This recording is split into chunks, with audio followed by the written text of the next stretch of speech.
اور زرویہ کے بیٹے یوآب نے تاڑ لیا کہ بادشاہ کا دل ابی سلم کی طرف لگا ہے۔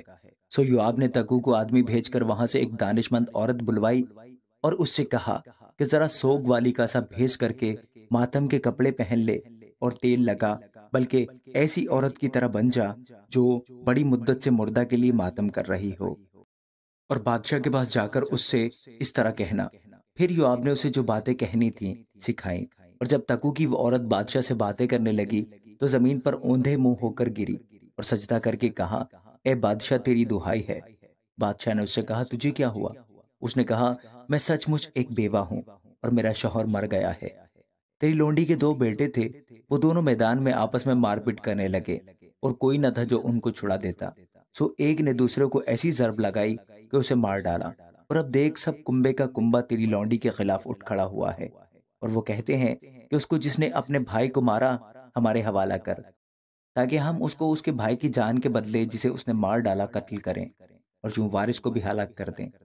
اس طرح تو وہ میرے انگارے کو جو باقی رہا ہے بجھا دیں گے، اور میرے شوہر کا نہ تو نام نہ بقیہ روئے زمین پر چھوڑیں گے۔ بادشاہ نے اس عورت سے کہا، تو اپنے گھر جا اور میں تیری بابت حکم کروں گا۔ تکو کی اس عورت نے بادشاہ سے کہا، اے میرے مالک، اے بادشاہ، سارا گناہ مجھ پر اور میرے باپ کے گھرانے پر ہو، اور بادشاہ اور اس کا تخت بے گناہ رہے۔ تب بادشاہ نے فرمایا، جو کوئی تجھ سے کچھ کہے اسے میرے پاس لے آنا، اور وہ پھر تجھ کو چھونے نہیں پائے گا۔ تب اس نے کہا، میں عرض کرتی ہوں کہ بادشاہ خداوند اپنے خدا کو یاد کرے کہ خون کا انتقام لینے والا اور ہلاک نہ کرنے پائے، تا نہ ہو کہ وہ میرے بیٹے کو ہلاک کر دیں۔ اس نے جواب دیا، خداوند کی حیات کی قسم، تیرے بیٹے کا ایک بال بھی زمین پر نہیں گرنے پائے گا۔ تب اس عورت نے کہا، ذرا میرے مالک بادشاہ سے تیری لونڈی ایک بات کہے۔ اس نے جواب دیا، کہ تب اس عورت نے کہا، کہ تو نے خدا کے لوگوں کے خلاف ایسی تدبیر کیوں نکالی ہے؟ کیونکہ بادشاہ اس بات کے کہنے سے مجرم سا ٹھہرتا ہے، اس لیے کہ بادشاہ اپنے جلاوطن کو پھر گھر لوٹا کر نہیں لاتا، کیونکہ ہم سب کو مرنا ہے اور ہم زمین پر گرے ہوئے پانی کی طرح ہو جاتے ہیں جو پھر جمع نہیں ہو سکتا، اور خدا کسی کی جان نہیں لیتا بلکہ ایسے وسائل نکالتا ہے کہ جلاوطن اس کے ہاں سے نکالا ہوا نہ رہے۔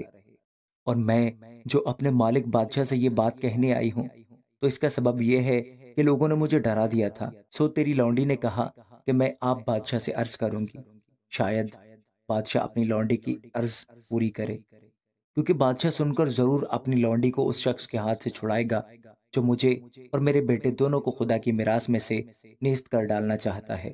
سو تیری لونڈی نے کہا کہ میرے مالک بادشاہ کی بات تسلی بخش ہو، کیونکہ میرا مالک بادشاہ نیکی اور بدی کے امتیاز کرنے میں خدا کے فرشتوں کی مانند ہے۔ سو خداوند تیرا خدا تیرے ساتھ ہو۔ تب بادشاہ نے اس عورت سے کہا، میں تجھ سے جو کچھ پوچھوں تو اس کو ذرا بھی مجھ سے مت چھپانا۔ اس عورت نے کہا، میرا مالک بادشاہ فرمائے۔ بادشاہ نے کہا، کیا اس سارے معاملہ میں یوآب کا ہاتھ تیرے ساتھ ہے؟ اس عورت نے جواب دیا، تیری جان کی قسم اے میرے مالک بادشاہ، کوئی ان باتوں سے جو میرے مالک بادشاہ نے فرمائی ہیں دہنی یا بائیں طرف نہیں مڑ سکتا، کیونکہ تیرے خادم یوآب ہی نے مجھے حکم دیا اور اسی نے یہ سب باتیں تیری لونڈی کو سکھائیں، اور تیرے خادم یوآب نے یہ کام اس لیے کیا تاکہ اس مضمون کے رنگ ہی کو پلٹ دے۔ اور میرا مالک دانش مند ہے، جس طرح خدا کے فرشتہ میں سمجھ ہوتی ہے کہ دنیا کی سب باتوں کو جان لے۔ تب بادشاہ نے یوآب سے کہا، دیکھ میں نے یہ بات مان لی، سو تو جا اور اس جوان ابی سلم کو پھر لے آ۔ تب یوآب زمین پر اوندھا ہو کر گرا اور سجدہ کیا اور بادشاہ کو مبارکباد دی، اور یوآب کہنے لگا، آج تیرے بندہ کو یقین ہوا اے میرے مالک بادشاہ کہ مجھ پر تیرے کرم کی نظر ہے، اس لیے کہ بادشاہ نے اپنے خادم کی عرض پوری کی۔ پھر یوآب اٹھا اور جسور کو گیا اور ابی سلم کو یروشلم میں لے آیا۔ تب بادشاہ نے فرمایا، وہ اپنے گھر جائے اور میرا منہ نہ دیکھے۔ سو ابی سلم اپنے گھر گیا اور وہ بادشاہ کا منہ دیکھنے نہ پایا۔ اور سارے اسرائیل میں کوئی شخص ابی سلم کی طرح اس کے حسن کے سبب سے تعریف کے قابل نہ تھا، کیونکہ اس کے پاؤں کے تلوے سے سر کے چاند تک اس میں کوئی عیب نہ تھا۔ اور جب وہ اپنا سر منڈواتا تھا، کیونکہ ہر سال کے آخر میں وہ اسے منڈواتا تھا، اس لیے کہ اس کے بال گھنے تھے، سو وہ ان کو منڈواتا تھا، سو اپنے سر کے بال وزن میں شاہی تول کے مطابق 200 مسکال کے برابر پاتا تھا۔ اور ابی سلوم سے 3 بیٹے پیدا ہوئے اور ایک بیٹی جس کا نام تمر تھا۔ وہ بہت خوبصورت عورت تھی اور ابی سلم پورے 2 برس یروشلم میں رہا اور بادشاہ کا منہ نہ دیکھا۔ سو ابی سلم نے یوآب کو بلوایا تاکہ اسے بادشاہ کے پاس بھیجے، پر اس نے اس کے پاس آنے سے انکار کیا، اور اس نے دوبارہ بلوایا لیکن وہ نہ آیا۔ اس لیے اس نے اپنے ملازموں سے کہا کہ دیکھو، یوآب کا کھیت میرے کھیت سے لگا ہے اور اس میں جو ہے، سو جا کر اس میں آگ لگا دو۔ اور ابی سلم کے ملازموں نے اس کھیت میں آگ لگا دی۔ تب یوآب اٹھا اور ابی سلم کے پاس اس کے گھر جا کر اس سے کہنے لگا، تیرے خادموں نے میرے کھیت میں آگ کیوں لگا دی؟ ابی سلم نے یوآب کو جواب دیا کہ دیکھ، میں نے تجھے کہلا بھیجا کہ یہاں آ، تاکہ میں تجھے بادشاہ کے پاس یہ کہنے کو بھیجوں کہ میں جسور سے کیوں یہاں آیا۔ میرے لیے اب تک وہیں رہنا بہتر ہوتا۔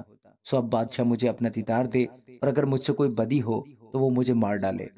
تب یوآب نے بادشاہ کے پاس جا کر اسے یہ پیغام دیا، اور جب اس نے ابی سلم کو بلوایا تب وہ بادشاہ کے پاس آیا، اور بادشاہ کے آگے زمین پر سرنگوں ہو گیا، اور بادشاہ نے ابی سلم کو بوسہ دیا۔ آمین۔